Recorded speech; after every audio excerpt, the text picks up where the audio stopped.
اعوذ باللہ من الشیطان الرجیم بسم اللہ الرحمن الرحیم الحمدللہ رب العالمین الحمدللہ کما ہوا اہلہ والصلاة والسلام علی سید المرسلین وخاتم النبیین وآلہ الطیبین الطاہرین المعصومین والشہداء والصالحین اما بعد قال تبارک و تعالی بسم اللہ الرحمن الرحیم جعلت حسینا خازنا بہی وَأَكْرَمْتَهُ بِالشَّهَادَةِ وَخَتَمْتَ لَهُ بِالسَّعَادَةِ فَهُوَ أَفْضَلُ مَنِ اسْتُشْهِدَ وَأَرْفَعُ الشُّهَدَاءِ دَرَجَةً جعلت كلمة التامة معه وحجة البالغة عنده بإطرتي أصيب وأواقب صلوات پڑھیں محمد وعلى محمد۔ حمد و ثنا ہے خداوند قدوس کی جس کی مدحت تک بولنے والوں کی رسائی نہیں ہے اور جس کی نعمتوں کو گننے والے گن نہیں سکتے، اور درود و سلام ہو محمد و اہل بیت محمد علیہ السلام پر جن کے خلق کرنے پر اللہ تعالیٰ نے اپنی عزت و جلالت کی قسمیں اٹھائی ہیں۔ آپ کی بارگاہ میں محرم الحرام کے اس عشرے کی گفتگو کا سرنامہ کلام حدیث قدسی اس کو قرار دیا ہے۔ اصول کافی کے اندر جلد 2 میں خداوند عالم کا یہ ارشاد ہوتا ہے، اس حدیث قدسی کے اندر فرمایا گیا ہے کہ ہم نے حسین کو امانت دار وحی قرار دیا ہے، وَأَكْرَمْتَهُ بِالشَّهَادَةِ اور ہم نے ان کو شہادت جیسی کرامت عطا کی ہے، وَخَتَمْتَ لَهُ بِالسَّعَادَةِ اور اس کا اختتام ہم نے سعادت پہ کیا ہے، فَهُوَ أَفْضَلُ مَنِ اسْتُشْهِدَ وَأَرْفَعُ الشُّهَدَاءِ دَرَجَةً حسین سے بڑھ کر کسی کو ہم نے کوئی فضیلت عطا نہیں کی، اور سب سے بڑا درجہ شہداء میں سے حسین کو عطا کیا ہے۔ جعلت کلمۃ التامہ اور تمام وہ حقیقت خدا وہ حسین ابن علی کے ساتھ بحجت البالغہ عندہ، اور وہ حجت وہ برہان کہ جو حق و باطل کو جدا کر دیتی ہے وہ بھی حسین کے ساتھ ہے۔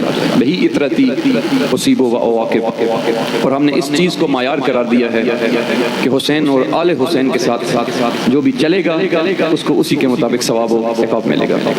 یہ حدیث قدسی آپ کی خدمت کے اندر ان چند ایام میں اس کے اوپر گفتگو ہوگی، اس کے مختلف پہلوؤں کے حوالے سے۔ ماہ محرم کا آغاز ہو چکا ہے۔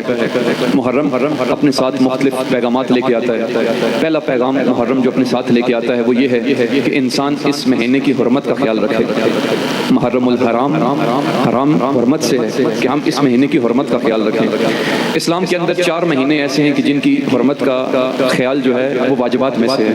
قرآن مجید کے اندر بھی 4 مہینوں کی حرمت جو ہے اس کو بیان کیا گیا ہے۔ سورہ توبہ کی آیت نمبر 36 اور 37 کے اندر 12 مہینوں میں 4 مہینوں کی حرمت جو ہے وہ بیان کی گئی ہے، جن میں سے پہلا مہینہ رجب، ذیقعدہ، ذی الحج اور محرم ہے۔ یہ وہ 4 مہینے کی جن کی حرمت ہے، اور ہم دیکھتے ہیں کہ اس اختر حسین جعفری نے کہا تھا کہ اس مہینے میں غارت گری منع تھی، پیڑ کٹتے نہ تھے، تیر بکھتے نہ تھے، بحر پرواز محفوظ تھے، آسماں بے خطر تھی زمین مستقر کے لیے۔ قاتلوں اور راہزنوں میں یہ دستور تھا اس مہینے کی حرمت کے اعزاز میں دوش پہ گردنیں خم سلامت رہے، یعنی اس مہینے کی حرمت کے اندر چور چوری نہیں کرتے تھے، ڈاکو ڈکیتی نہیں کرتے تھے، قاتل قتل نہیں کرتے تھے، اسلحہ بنتا نہیں تھا، اسلحہ بکتا نہیں تھا، تیر اس زمانے کے اسلحے تھے، لوگ درختوں کو کاٹتے نہیں تھے، بحر پرواز محفوظ تھے، آسمان بے خطر تھی زمین مستقر کے لیے، حتی آسمان کے اوپر پرندے جو ہیں وہ بھی بے خوف و خطر پرواز کرتے تھے، ان کا کوئی شکار نہیں کرتا تھا۔ اس مہینے کی حرمت میں یہ سب کچھ ہوتا تھا۔ جنگ تو اصلاً حرام تھی اس مہینے کے اندر، یہ جو حرمت کے 4 مہینے تھے۔ جب سے یزید نے اس مہینے کی حرمت کو پامال کیا اور ان حرمتوں کو پامال کرنے کا سلسلہ شروع ہوا، ابھی تک وہ بند نہیں ہوا، ابھی تک بھی ان حرمتوں کو پامال کیا جاتا رہا ہے۔ حتیٰ کہ حسین ابن علی علیہ السلام نے بھی جب اپنے جامع احرام کو کھولا اور اپنے حج کو عمرہ کے اندر بدلا، تو اس وقت محمد حنفیہ نے جب پوچھا کہ آپ کیوں ایسا کر رہے ہیں، آپ حج ادا کریں، یہ امت مسلمہ آپ کی امامت کے اندر حج ادا کرے، تو امام حسین علیہ السلام نے جواب دیا، یا اخی قد خفت ان یقتلنی یزید فی الحرم فاکون الذی یستباح بحرمت ھذا البیت، فرمایا کہ اگر میرے بھائی یہ یزید یہ چاہتا ہے کہ اس حرم کے اندر میرا قتل کروا دے، اگر اس حرم کے اندر میرا قتل ہو جائے تو اس سے اس کعبہ کی حرمت ضائع ہو جائے گی، اس کی حرمت پامال ہو جائے گی۔ حرمت کعبہ کو بچانا ہے۔ کعبہ کے محافظ وہ نہیں ہیں جنہوں نے اس وقت کعبہ کے اوپر قبضہ کیا ہوا ہے، کعبہ کے محافظ وہ ہیں جنہوں نے حرمت کعبہ کو بچایا ہے۔ جنہوں نے حرمت کعبہ کو بچایا. اسی وجہ سے سید الساجدین نے یزید کے دربار کے اندر خطبہ ارشاد کرتے ہوئے یہ فرمایا تھا کہ جو لوگ مجھے جانتے ہیں سو جانتے ہیں, جو لوگ نہیں جانتے ہیں وہ یہ سن لیں کہ میں کون ہوں. آپ نے فرمایا انا ابن محمد مصطفیٰ, انا ابن خدیجۃ الکبریٰ, انا ابن فاطمہ, انا ابن علی مرتضیٰ, انا ابن فاطمہ الزہرا. جب یہ تعارف کروایا اور اس کے بعد سید الساجدین نے اپنے تعارف کو بدلتے ہوئے فرمایا انا ابن کعبہ, انا ابن مکہ, انا ابن صفا, انا ابن مروہ, انا ابن زمزم. فرمایا کہ میں کعبہ کا فرزند ہوں, میں مکہ کا فرزند ہوں, میں صفا و مروہ کا فرزند ہوں, میں زمزم کا فرزند ہوں. یعنی جب انسان ان شاعر اللہ کے لیے قربانی دے دیتا ہے تو وہ اس کا وارث قرار پاتا ہے. فرمایا کہ حرمت کعبہ کو بچانے کے لیے امام حسین علیہ السلام نے اپنے حج کو عمرہ میں بدلا. لہٰذا اس مہینے کی حرمت کا یہ تقاضا ہے کہ لوگ بھی اس کی حرمت کا خیال کریں, خواص بھی اس کی حرمت کا خیال کریں, لذتوں سے دوری اختیار کریں, عام دنوں کی طرح یہ دن نہ گزارے. اور حکومت ان کو بھی چاہیے, جتنی بھی حکومتیں ہوں دنیا میں, جو خصوصاً مسلمان حکومتیں ہیں یا ہمارے ملک کی جو حکومت ہے, کہ اس محرم کے مہینے کی حرمت کا خیال کیا جائے, بجائے اس کے کہ عزاداری کو روکا جائے, بجائے اس کے کہ مجلسوں کے اوپر پابندی لگائی جائے.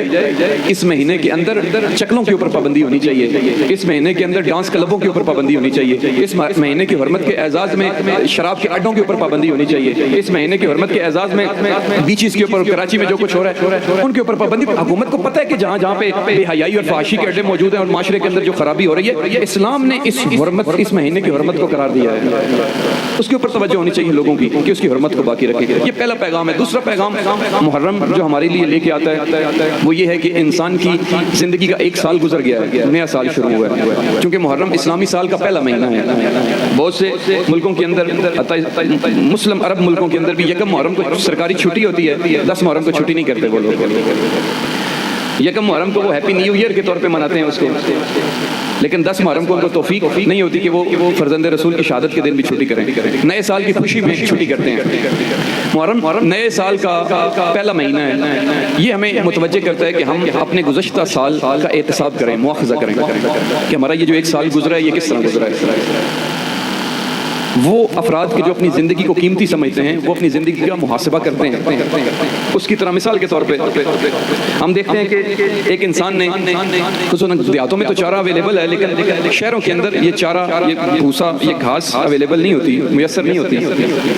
قربانی کے دنوں میں جب آپ بکرے لے کے آتے ہیں یا بڑے جانور رکھتے ہیں تو ان کو چارہ ڈالنے کے لیے بازار سے خرید کے لاتے ہیں. بازار سے جب خرید کے لاتے ہیں تو آپ جہاں سے خریدتے ہیں ان کو یہ کہتے ہیں کہ ہمیں اتنے من چارہ چاہیے, اتنے من بھوسا چاہیے. بھوسے کی قیمت بہت تھوڑی ہوتی ہے اور اس کو آپ منوں کے اندر خریدتے ہیں. لیکن وہی شخص اگر سونے والے بازار میں سنیارے کے پاس چلا جائے اور اس صرافہ بازار میں جا کے سنیارے کو یہ کہے کہ میں نے سونا خریدنا ہے, تو سونے کو خریدنے کی اکائی منوں میں نہیں ہوگی. وہ یہ کبھی نہیں کہے گا کہ مجھے اتنے من سونا چاہیے, بلکہ سونا چونکہ قیمتی ہے تو اس کو خریدنے کے لیے تولے کے اندر, ماشے کے اندر رتیوں میں حساب ہوتا ہے کہ اتنی رتیاں مجھے چاہیے, اتنے ماشے مجھے چاہیے. کیوں؟ اس وجہ سے کہ سونا بہت قیمتی ہے. این اسی طرح وہ انسان کہ جو اپنی زندگی کو قیمتی سمجھتا ہے وہ سونے کی طرح اپنی زندگی کے گھنٹوں کا حساب کرتا ہے, اپنی زندگی کے دنوں کا حساب کرتا ہے, اپنی زندگی کے ہفتوں کا حساب کرتا ہے. اور وہ شخص جو اپنی زندگی کو بھوسے کی طرح سمجھتا ہے, گھاس کی طرح سمجھتا ہے, اس کی قدر و قیمت کو نہیں سمجھتا اور قیمتی نہیں سمجھتا اس کو, تو وہ سالوں کے بعد اپنی زندگی کا حساب کرتا ہے. لہٰذا محرم ہمیں متوجہ کرتا ہے کہ انسان کی زندگی کا نیا سال شروع ہو رہا ہے. وہ اپنے گزشتہ سال کا احتساب کرے اور اگلے نئے سال کے لیے عزم کرے, ارادہ کرے کہ اس نے کیا کیا کام اگلے سال میں انجام دینے. ایک اور پیغام جو محرم ہمارے لیے لے کے آتا ہے وہ یہ ہے کہ اس مہینے کے اندر امام حسین علیہ السلام کے مقصد کو زندہ کیا جائے کہ جس مقصد کے لیے امام علی مقام نے قربانی دی تھی وہ مقصد کیا تھا, وہ لوگوں کے سامنے بیان کیا جائے. لوگوں کے سامنے کھول کے اس مقصد کو بیان کرنا تھا. عزاداری کے جلوسوں کے اندر رہبر معظم نے اپنی گفتگو میں فرمایا کہ اہل ذوق یہ کہتے ہیں کہ یہ جو عزاداری کے جلوس ہیں در حقیقت یہ جلوس حسین ابن علی کے مکہ سے کربلا کی طرف جو پیدل سفر تھا, جو روانگی تھی, اور اسی طرح کربلا سے آگے کوفہ اور شام تک جو اسرا کی روانگی تھی, یہ اس کی علامت ہے. یہ جو سفر حسین ابن علی نے مکہ مکہ سے کربلا کی طرف کیا اور شہادت کے بعد اسرا نے کربلا سے کوفہ اور کوفہ سے شام تک کا سفر کیا، یہ در حقیقت ایک جہاد کا حصہ تھا۔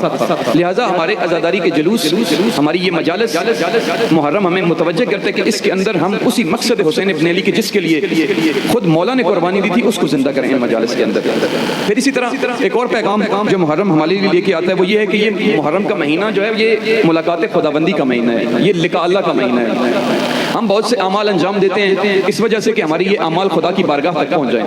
انسان روزہ رکھتا ہے، نماز پڑھتا ہے، حج ادا کرتا ہے، زکوٰۃ دیتا ہے، دیگر تمام اعمال انجام دیتا ہے اس وجہ سے کہ اس کے یہ سارے کے سارے اعمال خدا کی بارگاہ میں پہنچ جائیں۔ لیکن محرم وہ مہینہ ہے کہ جس میں انسان کے اعمال خدا تک نہیں، اگر بلکہ انسان خود چاہے تو وہ خود خدا تک پہنچ سکتا ہے، وہ خود ملاقات خداوندی کے لیے تیار ہو جاتا ہے۔ امام حسین علیہ السلام نے اپنے ایک خطبہ نورانی کے اندر اس طرف اشارہ کیا ہے کہ انہ لیرغب المؤمن فی لقاء ربہ حقا حقا، یہ وہ موقع ہے کہ جب ایک انسان ملاقات خداوندی کے لیے اپنے آپ کو تیار کر لیتا ہے، یعنی شہادت کا لباس پہن کر اس راہ میں جان دے دیتا ہے۔ اور اسی طرح ایک اور پیغام جو محرم ہمارے لیے لے کے آتا ہے وہ یہ ہے کہ یہ مہینہ عزا اور سوگواری کا مہینہ ہے۔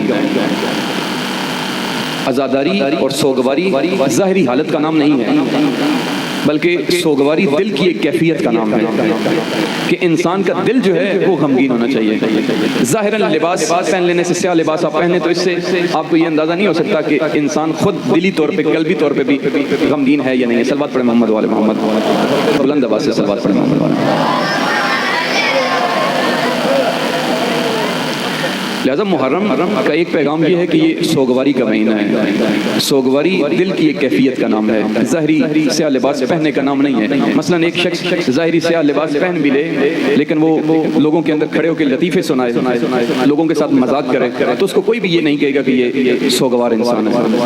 لیکن آپ دیکھتے ہیں کہ جب کسی کے گھر کے اندر جوان فوتگی ہو جائے تو جو پسماندگان ہوتے ہیں ان کو اگر کہیں کہ آپ آئیں اور کھانا کھائیں، چونکہ وہ سوگوار ہوتا ہے، اس کا دل سوگوار ہوتا ہے، تو وہ کھانا اگر اس نے آپ کہتے ہیں کھانا کھائیں تو وہ کہتے ہیں کہ نہیں میں نے ابھی تھوڑی دیر پہلے ہی کھانا کھایا ہے، جبکہ انہوں نے کھایا نہیں ہوتا، تھکا ہوا بھی ہوتا ہے لیکن لوگ کہتے ہیں آپ آرام کریں، وہ کہتے ہیں میں تھکا ہوا نہیں ہوں۔ اس کی دل کی کیفیت جو ہے وہ در حقیقت سوگوار ہوتی ہے۔ لہٰذا ہماری ذمہ داری بنتی ہے کہ محرم کے اس حرمت کے مہینے کے اندر اپنے آپ کو سوگواری کی قلبی کیفیت کے ساتھ جو ہے وہ ان جلوسوں کے اندر، ان عزاداری کے پروگراموں کے اندر شرکت کریں۔